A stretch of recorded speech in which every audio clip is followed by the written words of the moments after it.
So welcome everyone to Designing for Real People, making the case for meaningful UX. As I mentioned earlier, my name is Jeremy Osborn. I am the academic director of Aquint Gymnasium, and you can find us at thegymnasium.com, and we offer free online courses on topics such as web design, development, and user experience design, all sorts of stuff. And that's about all the pitch I have for now, but this is the second in our series of talking to notable folks in the industry. And that first notable folk or person is Jim Webb, who is a web developer and educator based in Washington, D.C. He teaches workshops for nonprofits, design firms, and Fortune 500 companies. And he was formerly the design lead for National Geographic Digital Media, where he oversaw the site's design and front-end development. Welcome, Jim, once again. Hey, thanks for having me. And we also have Eric Meyer. So Eric was heavily involved with the web standards movement. He's an author, speaker, and co-founder of the web conference and event Apart, which we'll talk about a little bit later. But most recently, he co-authored the book Design for Real Life with Sarah Wachter-Becher, which was published by A Book Apart. Welcome, Eric. How are you today? Pretty good. How about you? I'm doing well, thanks. The first thing, though, just to make sure we're all on the same page, I'm going to throw this softball over to you, Jim. So we're talking about UX design. Hey. What's the difference between UX and UI? Can you give us any hints? UX and UI. Well, they're the same thing, right? I mean, everybody talks about them together.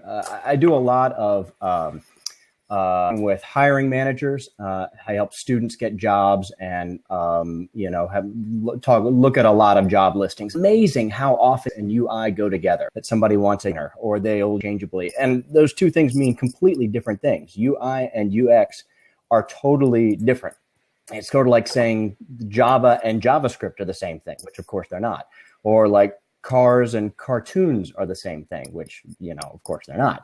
So UI and UX. So UX designers are dual breed. They're authors. They're not often the best visual designers, but what they're really good at is thinking about how customers use products and trying to make stuff that works well for those customers. So it might be writing, it might be coding, it might be doing visual design, it might be doing UI design. So UI is sort of a subset of UX. And UX is a big thing. It's a big field that encompasses a lot of stuff. UXers are generalists, and they tend to be good at a lot of different things, and they're good at sleuthing problems. UI designers, user interface designers, they're just visual designers. They handle what things look like in a product, and most specifically what the buttons and forms and things that a user interacts with, the interface that a user works with. That's what they work with, but they're not like a UX designer. So when somebody says UI, UX designer, they pretend like they said ninja. They want a ninja or they want a rock star. Like that doesn't mean anything when they say UI, UX, almost always. Usually it's shorthand for we want a designer, and then you have to ask some more questions to figure out what they actually want. Excellent. We have this user interface now. So user interface, in a way, has been around since the beginning of the web. I think it's kind of fair to say, right? So like a form is a user interface. Eric, would it be fair to say that user experience has been around since the beginning of the web? Or is this something I think it's fair to say that. Whether or not it was practiced is another question. Because we were always doing user experience. Whether we knew it was UX, whether we knew it was uppercase user experience, let's put it that way. And as a term, it's a little bit, maybe it's a little bit newer, the last 10 years. I don't know. I'm not as much of an expert, but from the very beginning, it's been how do we get people to come to the website and stay here, which is, and how do we get them to what they want to find, which is total user experience. So, back in 1994, when I was making web pages and trying to figure out how do I teach people something, or how do I get them to information about how to register for classes at the university or whatever it is, it was always user experience. Okay.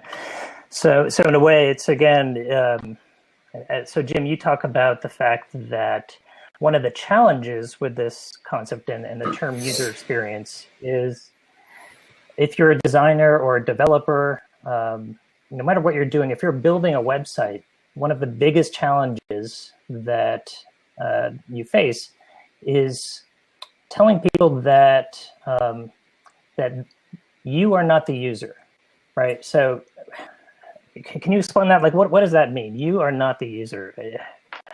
First of all, who is you, and what do we do with that?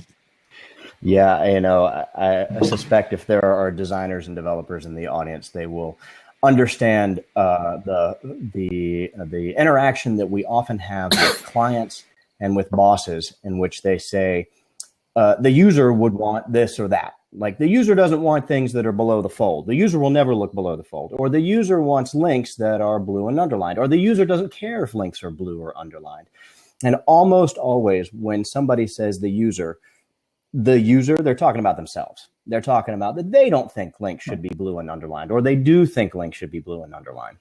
And the only way to get past that, the idea of thinking of the user as yourself, is to be very intentional and to think of the user as someone else. And there are a whole bunch of techniques for doing that user experience designers in the field have kind of come up with to trick our brains into not being so selfish, which is totally normal and natural, by the way. We always think about things in our terms of how they affect us. So we have to trick ourselves into not being so selfish. And that's what things like personas are for, and usability testing, and the entire field.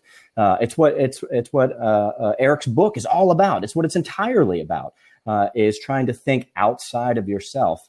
And we're going to talk a little bit about how to convince others, particularly business folks or your clients or bosses, how to convince them that this is a good thing to do. So we're going to come back to that, but I want to return to this topic of the interface. And so Eric, one of the things that the book talks about is, again, that we have to design interfaces in a specific way. And the book talks a little bit about these stress cases. So I'm wondering if you can just illuminate this idea of what that means. Yeah, so in design, and really in all areas of life, we talk about edge cases, right? So and what we hear a lot in design discussions is, we're designing for the 90%, not the 10%. We're designing for this particular idea and not for everyone. But really, I mean, it's the web. We are designing for everyone. And the problem with edge cases is when you say that something is an edge case, you're marginalizing it, right? You're pushing it past you're pushing it out to the, like, this is the limit of what I want to care about. And other things are edge cases that I'm, you might say to yourself, well, we'll worry about the edge cases later, but later usually becomes never, because there's always something else that's got to be done. But in the book, we talk about stress cases. So the idea is that rather than saying, a person who's going through a stressful situation trying to use my site as an edge case, you say it's a stress case. And the good thing about stress testing design is that when you stress test design, you're fighting the weak spots. The same way that if you stress test a physical model, if you're designing a bridge, you build a model and then you put a bunch of weight on it and find out where it fails. And it's the same thing with design. If we think about stress cases, so we might say to ourselves, I have an airline, I'm doing an airline booking procedure. Let me think about what it's like to try to book a flight if I'm somebody who just got really serious news and I need to get across the country as soon as possible. Like, how does the design help or hinder in that situation? Rather than saying, well, most people who fly, they're flying for vacation, they're flying, by planning ahead of time. These last minute things are just edge cases, right? That becomes very easy to marginalize those. Mm-hmm. But by stress testing, using stress cases, you actually find out where is this design weak, and if you can make an airline booking procedure process, let's say, that is easy to use for somebody who is completely stressed out and doesn't really have a lot of mental bandwidth to devote to what they're doing because the mental resources are so consumed by the situation, then you have a process that's easy for everybody to use, right? The same way that a bridge that doesn't break in the middle is, well, that's good for everybody, not just, it's good for every instance of that bridge that gets built, not just the ones that have a lot of weight on them. So that's very cool. So that basically it's by designing for these stressful scenarios, let's say, then we're in fact improving the experience for everyone and making it stronger, not just again for these stress cases, but for the entire population, every single person who's interacting with the site. That seems like really crazy logical and such a cool idea.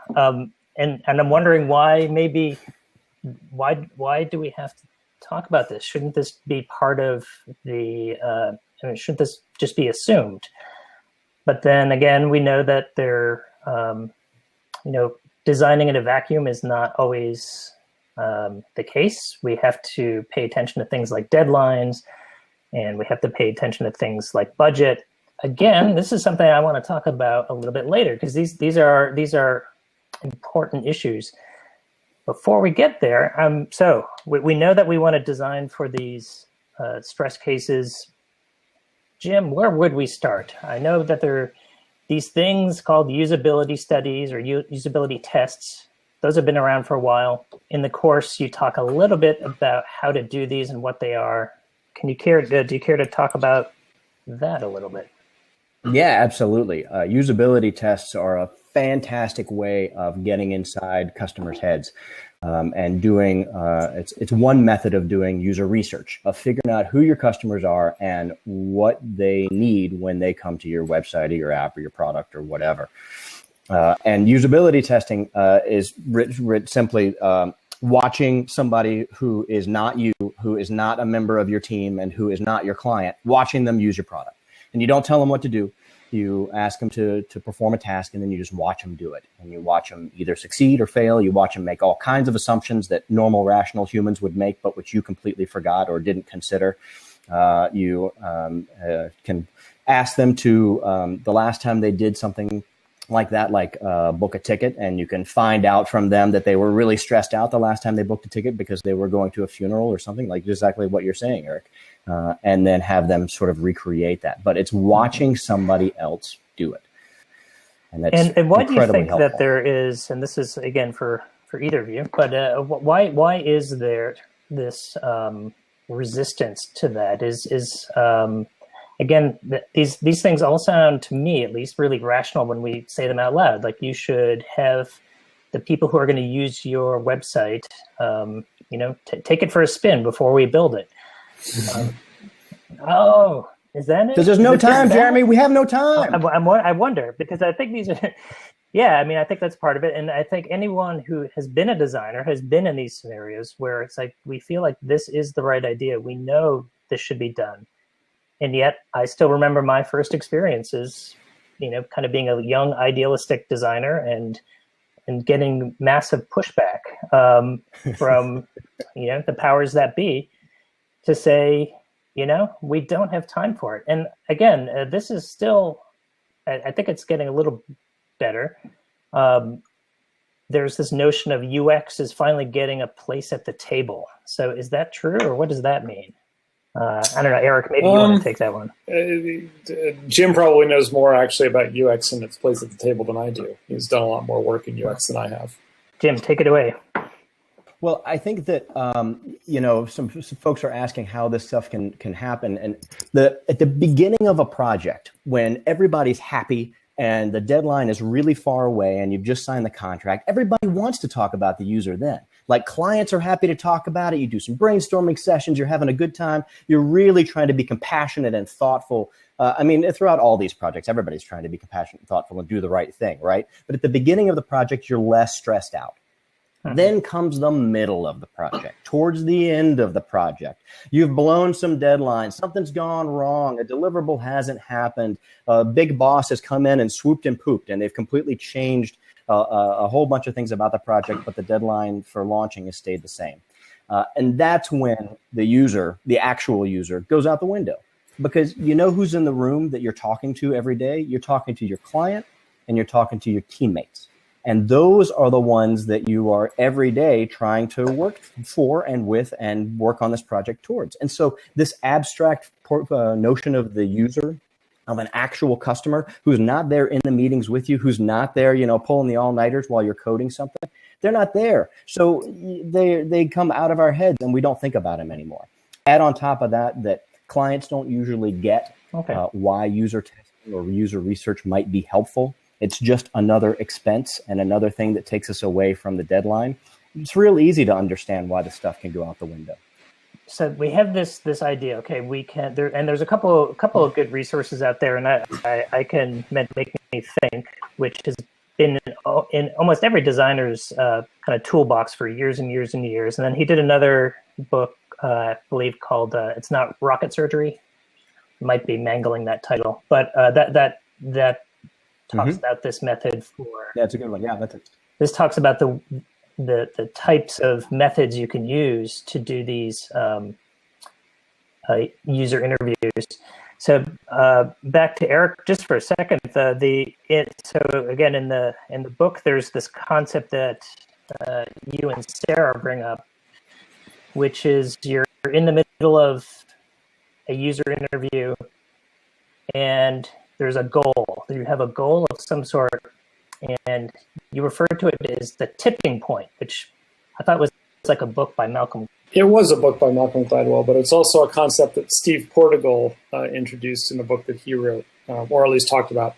The tipping point that we're talking about is where you get beyond the actual thing that you're testing for in your interviews. So if you're interviewing about how somebody uses your product, whether it's a website or an actual physical product, but you're doing user research and you're talking to users about how they use it. There's a tendency on their part to play the role that they think you expect. So they might think, well, they just want me to talk about using this thing, whatever this thing is that I'm being interviewed about. But what's really valuable beyond that, and this is that tipping point that's talked about, is to find out about them and their lives and the context in which they use the product. So it's one thing to say, hey, how do you go about finding a flight, or how do you go about booking a vacation? But it's another thing to find out from them, like, what's going on in their lives at the point where they're doing that kind of research. So if it's, it's one thing if they're using your website, at night, they've got a lot of time. But it's another thing if you find out that most of your users are actually using your product in moments, like just in a few fleeting moments in the middle of everything else. And they don't have a lot of time and a lot of attention to devote to it. Those can tell you very different things. And so the tipping point is when you actually get past the point of how are you using this, and more into the realm of what's the context in which you use it. Like and why does it happen at those times instead of at other times? And, is there, the why, and the why is just as important as the how, basically, and the where for that matter. So, you start to build up a much more accurate picture of your users, because if you go through the whole interview and you just find out like how they click and what terms they search for, that's useful. Right. But you don't really know about them. You don't know about your users. You know about their behavior in your very narrow, like in the thing that you're doing. You know about their behavior in that situation. But personas generally, I mean, there are apparently two kinds of personas. There are the sort of invented personas, which you come up with when you're first putting together a product, and you don't have any customers yet. So you have to sort of imagine what they'll be like. But then there are also, if you have a product already, right, they're the personas that are based on talking to people. And if you can get those and really understand them, then you can design much better, because it's one thing to design for someone who has to come to your site as part of their job, right? And they have work time that they're paid for to use your product. And it's another if it's, I do it in the few minutes between when I'm done eating on my lunch hour and when I got to go back to work. So this is kind of cool to me because it sounds like in a way that we're looking for some sort of combination between data analytics, right? The kind of cold hard facts of how a person is accessing the site and can they complete a sale or what have you. But you're going much further and saying, well, this is actually about understanding the human emotion or the context that goes along with that. So in a way, it's trying to acknowledge the human emotional aspect of the person who you're working with. And to me, that's very cool. So all of this sounds like incredibly logical. Again, there are, and we've mentioned a few times that there's this notion of like, yeah, we're designers, or developers even, we kind of all get it. We've been talking about this or thinking about it, maybe not as far as what you're mentioning, Eric, but hopefully this is not crazy radical ideas, but at the same time, we have to convince other people that this is worth it. And so this is kind of where I want to shift the conversation a little bit. How do we make the case? How do we take this information and how do we convince the people who have the checkbooks and who are planning our projects? Where do we start there? And so I'm hoping we can talk about that a little bit. And again, Jim, maybe you've got some ideas. Like you want to be thinking about the stress cases that Eric is talking about in his book. If you want to be interviewing strangers, customers, and to understand how they think and how they might use your product or a competitor's product. If you want to be looking at analytics and try to use that to understand how people are using the product, and you're not getting a lot of support from your bosses, then honestly, I would take a cue from Stephanie Hay, who's a fantastic content strategist who Jeremy, she's also taught a class for you. And she says, just do it. Just start doing it. Ask for permission later. Just get it started. And the benefits that you gain will make you a better designer and will make your product better. And no client's ever unhappy about that. If you come back with the actual results, then they're happy. Another way to get started with it is to involve your stakeholders, involve your clients, involve your bosses. In fact, I have a story. I was talking with PJ McCormick, who is a UX designer at Amazon.com. And he said he was working at Amazon on a sticky problem, and he and the bosses were at a deadlock on how to solve this particular problem. They could not figure it out, and they were arguing about what users would do and what users wanted. And of course, at Amazon, a decision like this puts a lot of money on the line. So things were getting heated, and they couldn't figure out how to get past it. And so what they did was stupid simple and got them past the deadlock. They made printouts and they said, okay, you bosses, you go out, we're going to go out, everybody go out, and we're going to show these paper comps to some strangers and ask them what to do and see what they do. And it was like they didn't even make a prototype. They printed out on sheets of paper. And you know who they asked? They asked security guards. They literally went outside their own offices, found the security guards and said, hey, what do you think of this? What does this do? And how would you buy this particular product? And watched what they did. They did it for like an hour. They came back in the conference room. They came to an agreement almost immediately. Like everybody said, oh my gosh, I had no idea. And they figured it out and they resolved the problem. Okay. I've had experiences like that too, where if you just do it, and not only do you do it, but you get stakeholders to do it, then they get to see it too. So this is cool. This is one strategy. We got one strategy. We know that there are sometimes tougher cases. There are times when, we're sitting inside of a big boardroom or conference room, and there's 12, 15 people there, and they all are invested in the project. Everybody has their opinion.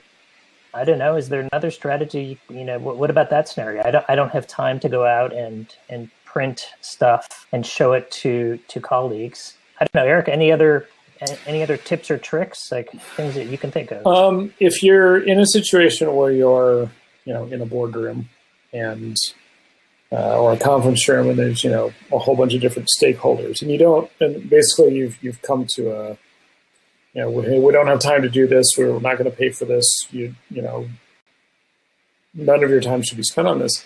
There is a technique that we talk about in the book that Sarah and I wrote, which is called a pre-mortem. People are maybe used to postmortems on projects where you try to figure out what went wrong or what went right with a project. But we talk about a pre-mortem, which is an exercise where somebody, it could be you, who's leading the discussion, says, "Okay, we're gonna game out a scenario in effect. So what I'm going to say is this thing that we're working on has been has already launched. Mm-hmm. It's been out for 6 weeks, and sign-up conversions have dropped 40%. I want everyone to take 5 minutes, 10 minutes, however long you think is appropriate, to write down all the reasons why you can think why that might turn out to be the case, right? So is it copy? Is it design? Is it where, advertising to the wrong audiences? Is it, economic downturn? Whatever the reasons, right? So, but sign-up conversions are down hugely. Try to think of every reason you can think of that you can think of. Just write them down. Everybody writes them down. And then at the end, you put them all together and you say, okay, what did everyone come up with? And what you might find out is that half of the room says the content in our sign-up process is misleading, right? Or it's not clear enough. Okay, that's an area to look at. And that short circuits to some degree. It doesn't replace, but it substitutes in some sense for going out and talking to actual users. Like if you don't have security guards right outside your office to talk to, this maybe will substitute somewhat. It's not as good as the other things, but it can be very handy because you might discover that everyone has a completely different reasons and like nobody agrees. Okay, that's one thing. But if you find a lot of common themes coming up, that's like that can sort of help surface the things that the team collectively has become uneasy about. But every individual person is like, well, I don't want to be the one to say. Aspects of just basic human nature, right? Like, as people, we don't want to be seen as kind of incompetent or inferior to others. So we might like hold back on comments. But on the flip side too, like there's also pride, right? So all humans have a certain amount of pride. And I remember a recent conference that we went to where a large financial firm was talking about how they convinced some of their stakeholders that they needed to make their entire site responsive. And a large part of that had to do with just some data. And they were pointing to the fact that in their non-responsive site, when people were accessing the site with a mobile device, something like 80% never went to another page. So 80% of the people just left. And they did a few test cases, right? So they found a small part of the site that they could safely redesign responsively. And to me, that kind of and the punchline there is that the numbers went up, out the door. It was like there were it basically flipped. 80% roughly of the people continued to browse the site because they were having this great experience. So this team said, when they were pointing this out to their higher ups, there was like this embarrassment, like we're this huge firm, we can't have sites that people are leaving. So it seems to me like there's like an appeal to basic human nature that's part of this. Is that fair to say? Again, Eric's kind of idea of compassionate design is looking at all the messiness and the reality of human nature and human behavior. So what I'd like to do, both because of timing and because of timing, as in internet delays, maybe we can switch gears again, and we've got about like 15 or 20 minutes. We can start to take some questions, and so people can start to throw some questions into the chat. But before we do that, Eric, I want to return to this idea of convincing your clients or convincing your bosses. And again, in the book, you kind of mentioned there are these three principles or these three ideas that we can use. I'm paraphrasing horribly, but I'm wondering if you could talk about these three questions that we can ask about profitability or making the case. Okay. Yeah. Carl Groves, who's an accessibility expert, says that there are really only three business cases to do anything.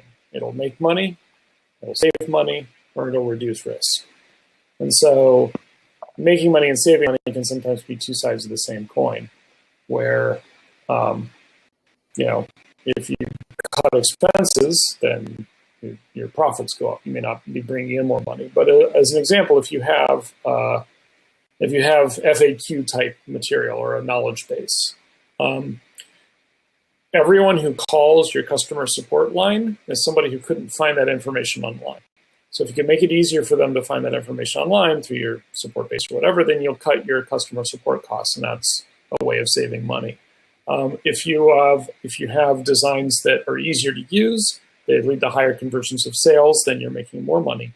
And then reducing risk, there's a couple kinds of risk. There are many kinds of risk, obviously. The two that I think of are if your design is particularly, I don't want to say bad. If you can end up in a situation where the design decisions you made, in essence, interact very badly with some real world situations, and you end up being the focus of a viral media story. Some viewers might remember Facebook had a global news story, literally international news story about year in review at the end of 2014, because they made some very understandable assumptions in their design. So okay, that's kind of an unusual situation.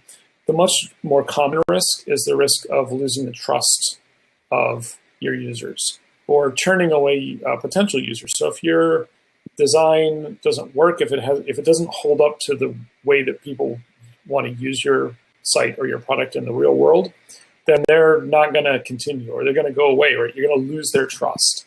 And that's, I think, one of the biggest risks for any online business is that sort of risk. So this kind of lack of trust again is trust is a very valuable commodity for a number of reasons. Again, if you look at it from a data perspective, I know that there are some statistics out there that basically speak to the difficulty of regaining a customer or a user once they've left, and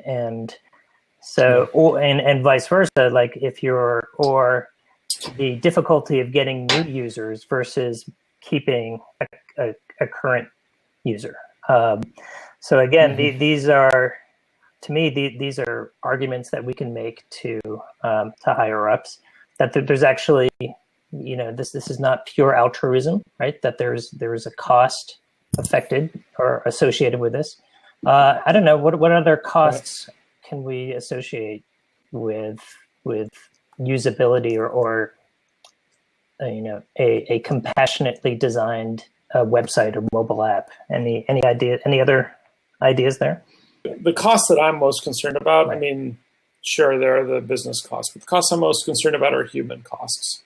Right? So if you have a design, or if you've made a design decision, and I don't mean a huge design decision like what should the color palette be, but just something as simple as an error message where somebody decided to try to take a sting out of the error with a little joke. Right. And that works 90% of the time, but 10% of the time it just really doesn't. Like, it comes off really badly. MailChimp kind of is an example of a product that used to do this, where they used to be very jokey and they had sort of a cheeky tone. But if you followed MailChimp over time, they don't do that anymore. I mean, they do, but they use the humor in positive situations. If you go to voiceandtone.com, which is a website that anyone can visit, they have a whole example. They have a whole set of like, here's this kind of situation, like a success message. And that's where these are the emotions that the user is liable to be feeling. And here are some writing tips. And it's things like, now's a good time to make a joke. It's a time, feel free to be funny. But if you have a compliance alert or an error message, right, then the emotions they identify are frustration, anger, stress. And they very explicitly say things like, be straightforward and don't joke around with people who are frustrated. And because that can come off as dismissive or mocking, and especially in a situation where somebody hits an error message and it's nothing that they did. I mean, it is something they did, but that's not how they see it, right? It's just like, I tried to do a thing and then it didn't work, right? I tried to log in and then maybe I mistyped my password a couple of times and the site keeps saying, that was an invalid password. And then eventually it says something like, oh, maybe time to get checked for Alzheimer's, huh? Ha ha, wink, wink.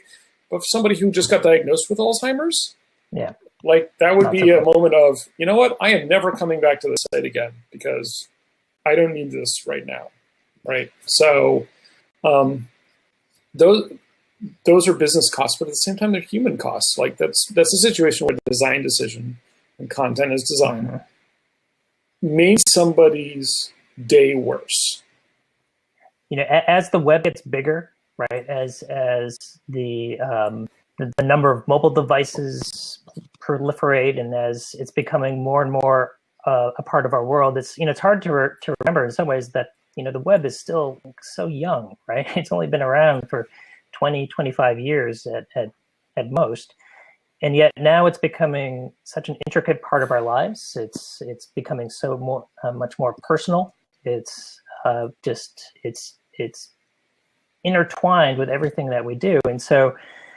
To me, like one of these takeaways is no matter who you are, if you're watching this and you're someone who's designing just a form, or if you're even designing a button, like that these interfaces are reaching potentially millions of people, and at the same time, even though we're reaching millions of people, we're having these one-on-one conversations with someone on the other side of the screen.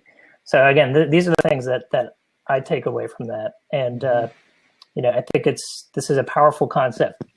And having said that, I want to bring in some of these folks who have been patiently watching and contributing. So we have some questions that are starting to trickle in. So one of the questions we got was from Carlo, and this sounds like I'm going to go right to Jim with this one. What information should we look for when doing user research? Oh, that's a huge question. It totally depends on the product and how much time and effort you have to put into user research. I'm glad you're asking the question, though.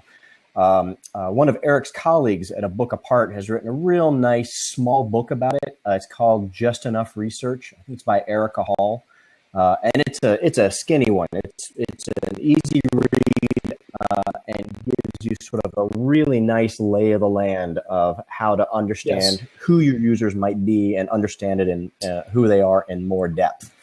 So that would be if you've got a specific audience, like your product isn't for sort of anybody and everybody, but it's really for a particular kind of person at a particular kind of time, then that kind of sometimes it's been called ethnographic research can be super helpful. So there's another question. Someone was asking about that resource for using humor in UX design. So I can answer that one. That's the one Eric mentioned earlier. There's a link above. Voiceandtone.com is a good reference. Okay, well, we have time for a couple more questions. There's one question that further up above that I'm going to kind of interpolate.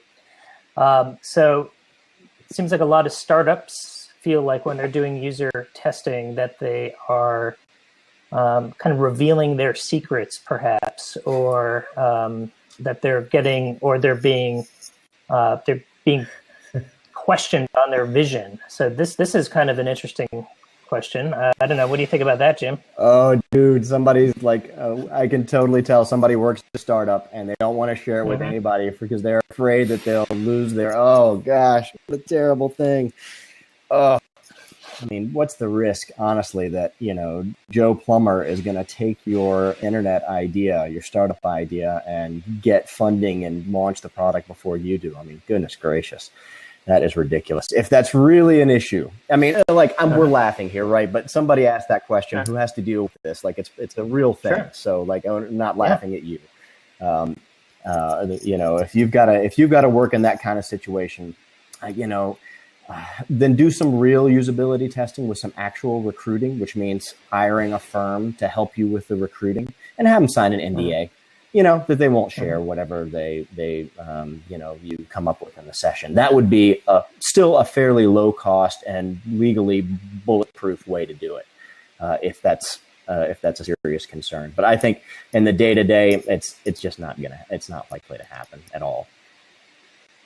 Yeah, and actually, I mean, I think I would say that if you're a startup or working for a startup, you actually are the person who would most benefit from using this technique, right? So that if you can separate yourself by being seen as a site or an app or an organization that is, you know, becomes known for respecting the compassionate design or by promoting it, that, first of all, I mean, you know, that it's just the thing to do. But in many ways, you need that probably more than, you know, the companies who have hundreds of millions in the bank, perhaps. And if you're trying to think of, you know, I see there's a follow-up of how to counter founders who insist on that mindset.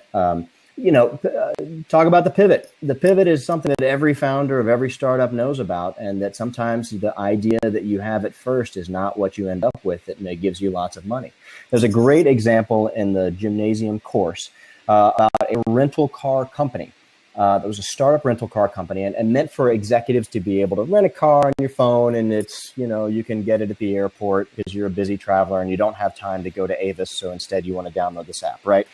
Through user research and testing, they discovered that for business travelers, they don't really care about using their phone to rent a car. That's fine. What they care about was the time that it takes to take the shuttle bus from the airport out to the parking lot. And if they could have the car there waiting for you so that you could just go walk out the door of the airport and take off, that they were willing to pay a premium. And so by virtue of doing this user testing, they discovered an entirely new revenue stream that they had no idea existed before. Boom, you got a business case. You got a business case for talking to actual people and trying to understand how to make their lives better. So we're going to slowly begin to wrap this up. But before we do that, again, we just saw there's a link down below to the course that Jim taught, UX Fundamentals. Jim, do you want to kind of talk about that a little bit?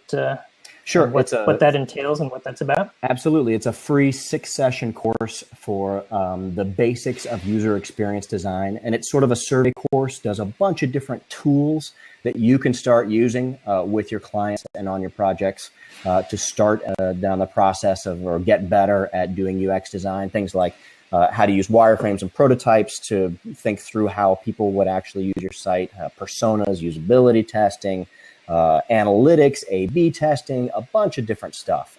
And it's especially meant for folks who are new to the field or know something about it and like it, but don't have a lot of specific training or experience in doing it. And thank you for that. And so, Eric, so two-part question. One, where can people find the book that you and Sarah wrote? And two, where can people see you in person? Well, so here's the book. Right. Nice. Is that backwards for everybody or just me? Okay. That's at abookapart.com, along with Just Enough Research, actually, which Jim mentioned earlier. They're the same publisher for both. And I'll be talking at a number of conferences. An event apart, there's one in Washington, D.C. in July, Chicago at the end of August, Orlando at Walt Disney World, in fact, in October, and San Francisco in November, end of October, beginning of November, where I have a talk called Compassionate Design. Nice. So we did get one killer question, so I was going to close it there. But this is such a good one from from Walt Disney. I'm thinking that's probably not the guy who's frozen in a down below Disney World, but he asks, what would be the number one advice you would give to designers who are just beginning their career in UI design or UX design? So number one piece of advice you would give to designers beginning their career in UI or UX design. Anybody? Wow. The number one I'll piece jump of in. advice. If you're just starting your career, do a bunch of stuff. Do a lot of different projects and get them out the door. So if you don't have a job yet, do personal projects, but complete them, and not just your website, because doing your own portfolio website is a circle of hell that no one should have to do, and it takes forever, and it's an awful, awful thing. So don't do that. I mean, do that, but do other projects, complete personal projects, especially ones that do good for somebody. Volunteer for Code for America, but get things out the door. It's the process of completing projects that will make you better. And that's true, honestly, of just about any field. And also read. That's excellent advice. So just do stuff, right? Real artists ship, in the words of Steve Jobs. So I'll throw my 2 cents in here too. I think especially when it comes to UX design, if you're, again, this is something you've said, but it bears repeating. If you're not actually talking to users, then you're not doing UX design. Because so much, again, for folks who are new to this industry, there's a lot of talk about things like prototypes and wireframes and deliverables, and you can get stuck in the how we're doing this, and what am I supposed to be showing clients, and what am I supposed to, but again, it's the irony is so thick that I can taste it. It's if you're not actually talking to users, you're not doing UX design. So that would be my advice: is just talk to users, talk to people. That would be my 2 cents. I guess I'll take something that I think is fundamental to the book that I wrote. So disclosure there, but it's try to be really aware of the assumptions that you're making at every step of a project, and then challenge them.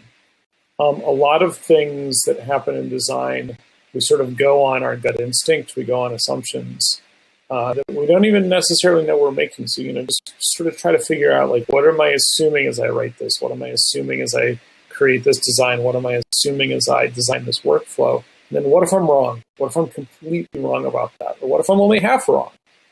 Because there can be a lot of value in that. And certainly, I agree with you. You should be talking to actual users, because they will absolutely tell you, they will show you where your assumptions went awry.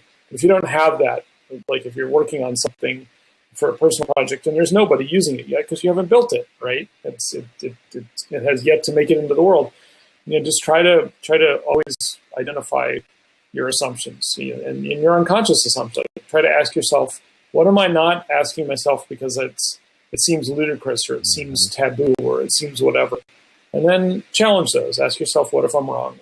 What if it's completely the opposite of what I'm assuming?